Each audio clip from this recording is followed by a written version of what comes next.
Hello everybody, welcome back to another interesting episode of Let's Look at My Collection, where I have here a very interesting package, and if you follow me on Blue Skies, you know exactly what it is. And for those who don't follow me, let's open this thing up and see what it is.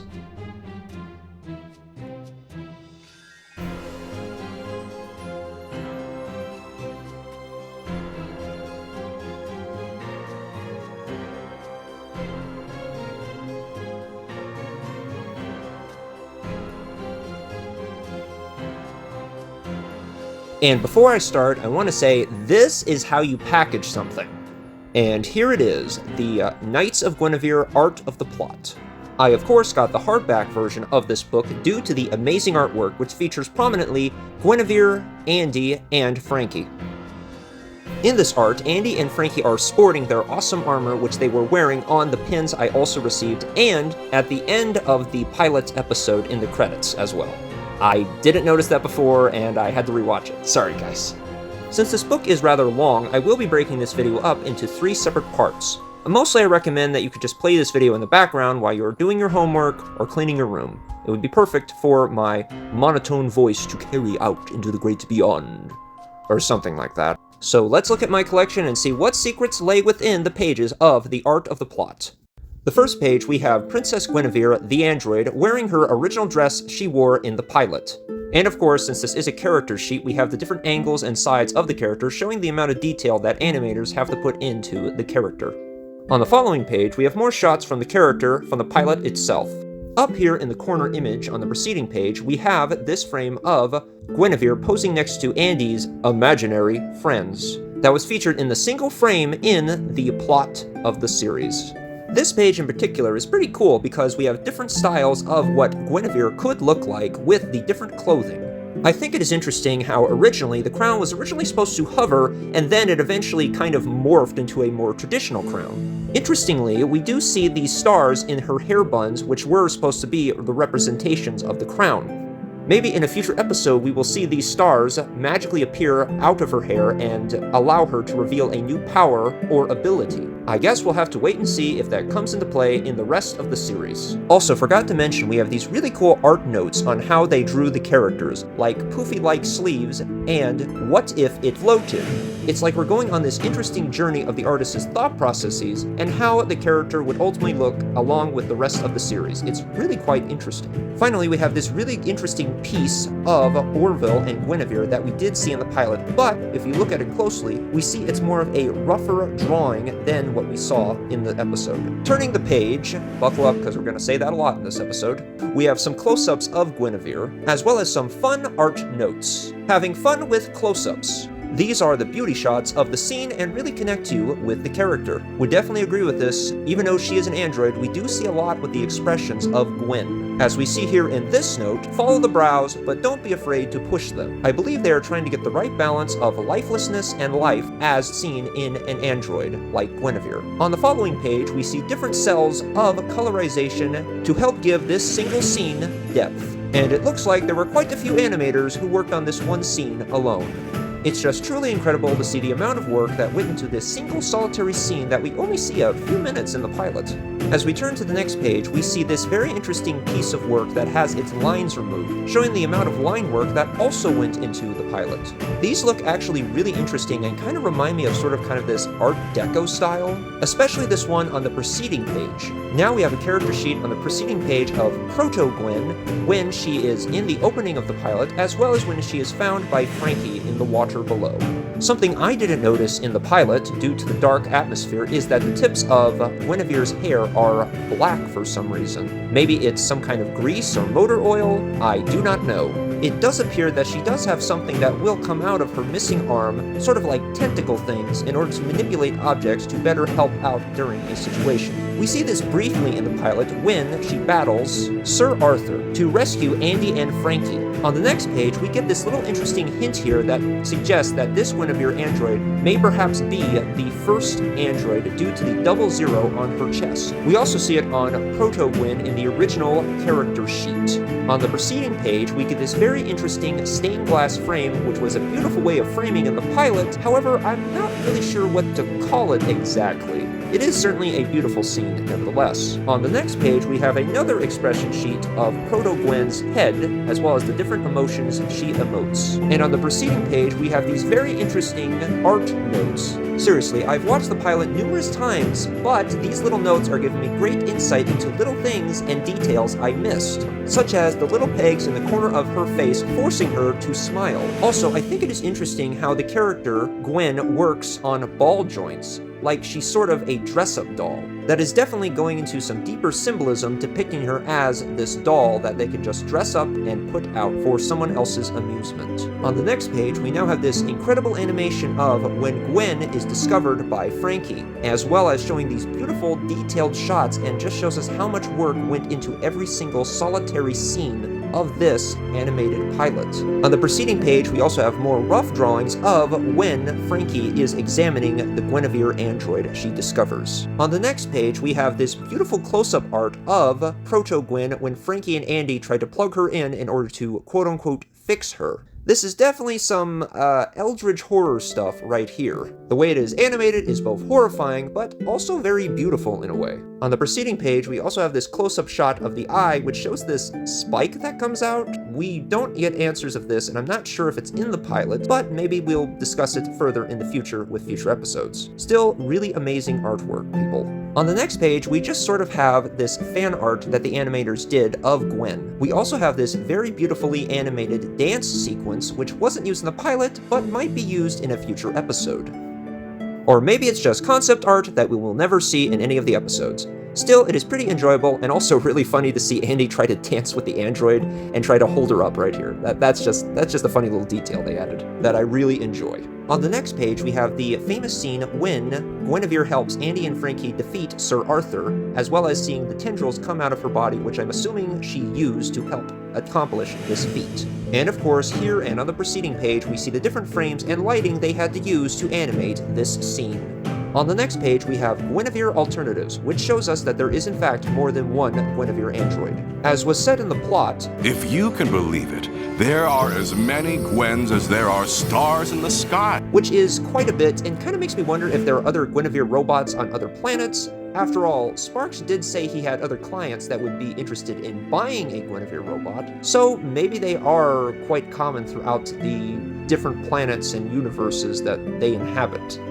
In this section, we prominently feature the different character sheets of, I guess, Ballerina Guinevere and Mermaid Guinevere, which I certainly hope we get to see in the series. Also love how they made Mermaid Guinevere's hair buns into jellyfish, another interesting detail that I missed in the pilot. On the next page, we have more alternative Guineveres, as well as the different versions of Mermaid Guinevere of how she could have looked like in the pilot. Okay, they seriously need to do a single episode where they go to the obvious Waterworld park that this Guinevere is from. On the preceding page, we have more ballerina versions of Guinevere, and well, these are just too cute. Even the artist admits in the notes that they went too far with this one, so of course they went further. And further they did. There's even one with fairy wings, almost like a sugar plum fairy from the Nutcracker. On the next page, we have more shots from the pilot, which reveal the inner social satire that make up the extended world of the series, and make it feel just a little bit more real in a way. If you know the behind-the-scenes stuff that one of the artists had to go through while working with another big corporation, you can probably see why they put these scenes in this pilot. We also find out, I suppose, that Guinevere's full name is Space Princess Guinevere, or maybe that's just the version from this particular movie. You know, it would be interesting in one of the episodes if we got a fake trailer for one of these Guinevere movies. We also have very interesting illustrations of the different controversial stuff that went on involving Park Planet.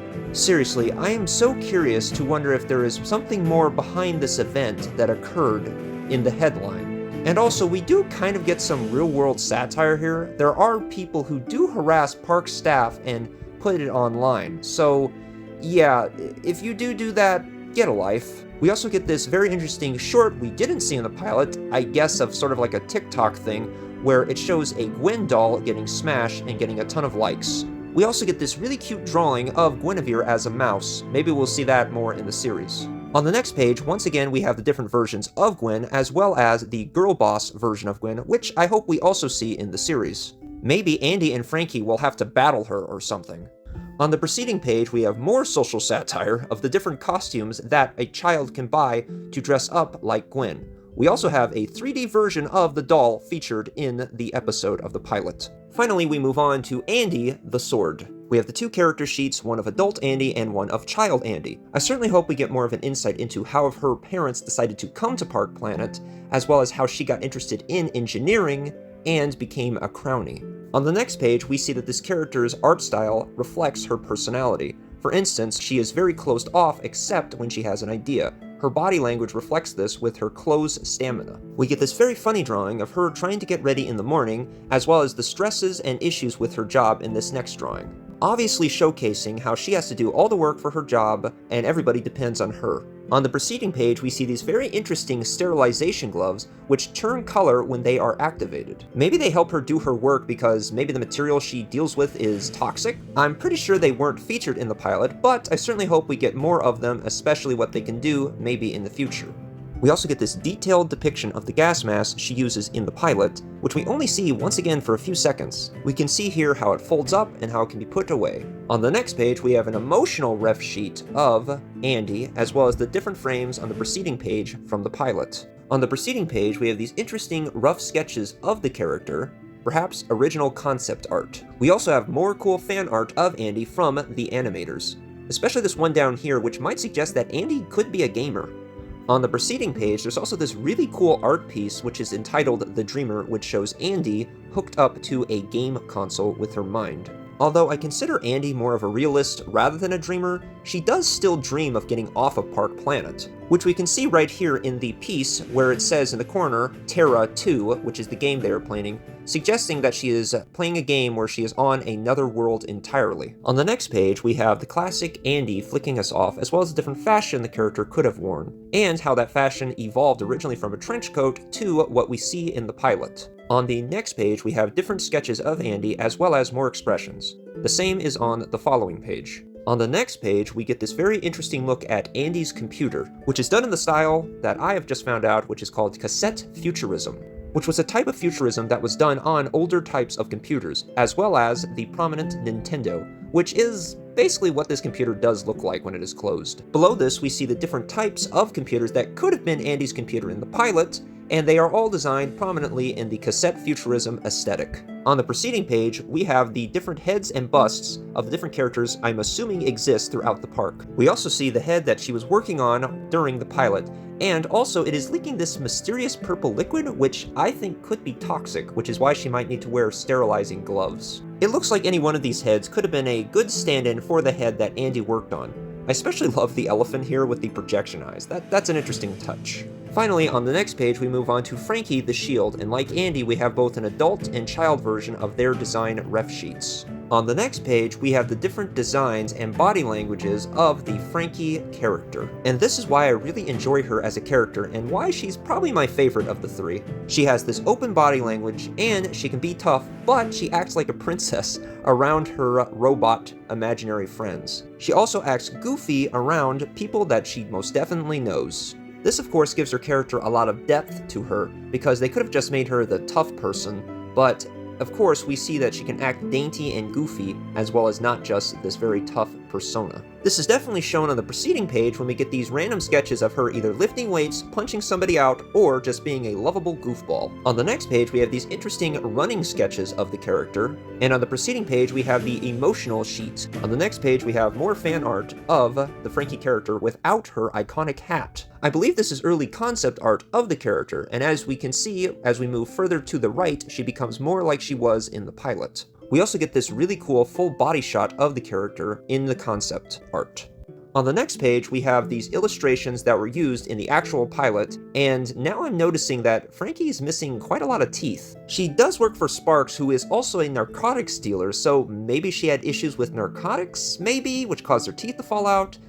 Then again, she does live in a very toxic environment, so maybe everybody has missing teeth due to the toxicity of the environment they live in. Whatever the case may be, I'm certainly hope we get answers in a backstory in the series. In fact, interestingly, I think the only illustration that wasn't in the pilot is on the preceding page in the corner, where we see Frankie completely beaten up. I'm wondering what happened, because we do not see this in the pilot because her hat doesn't get removed throughout the whole episode.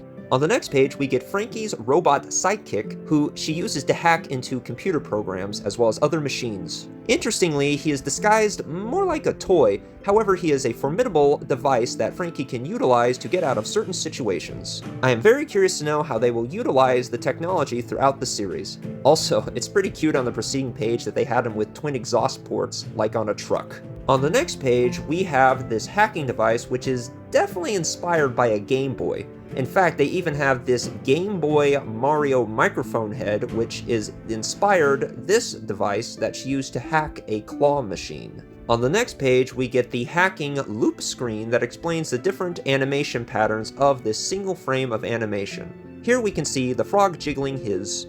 On the next page, we get more scenes from the pilot spread out between the two pages. We also can see the juxtaposition between the past and the present of these two frames of animation. On the next page, we move on to Sparks, the Kingpin, and the two versions of his design in his character sheet. On the next page, we see some interesting dialogue that was not in the pilot. Come on, Franky, you're not going to survive by pulling punches. You might need to know how to kill me someday. You're swingin', Spark. On the preceding page, we have more interesting facial expressions of Spark in his emotional sheet. On the next page, we then have, I guess, books or magazines the character reads, as well as playing cards. These books I see are entitled Business Ends, so I don't know if they're about business or exercising books. I guess we'll have to wait and see what they are. On the preceding page, we have some more scenes of Sparks from the pilot. On the next page, we have the different smoking devices that Sparks could have used in the pilot, as well as what they could have looked like. Sparks does seem like a guy who would smoke a cigar on occasion, or to just celebrate something, but for the most part, I think we're just going to see him with his regular e-cigarette, I believe it's what it is. On the preceding page, we see the possible designs of the different cell phones that could have been used in the pilot, and this one here is definitely giving me Big O vibes. On the next page, we see Sparks' shock rod that he uses to threaten both Franky and Andy, and this may be where he gets his iconic name from.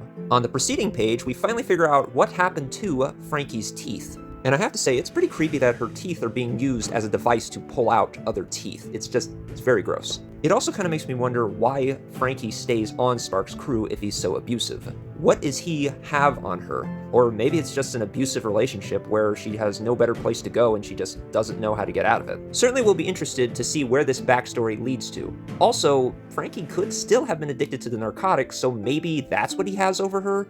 I don't know, we'll have to see.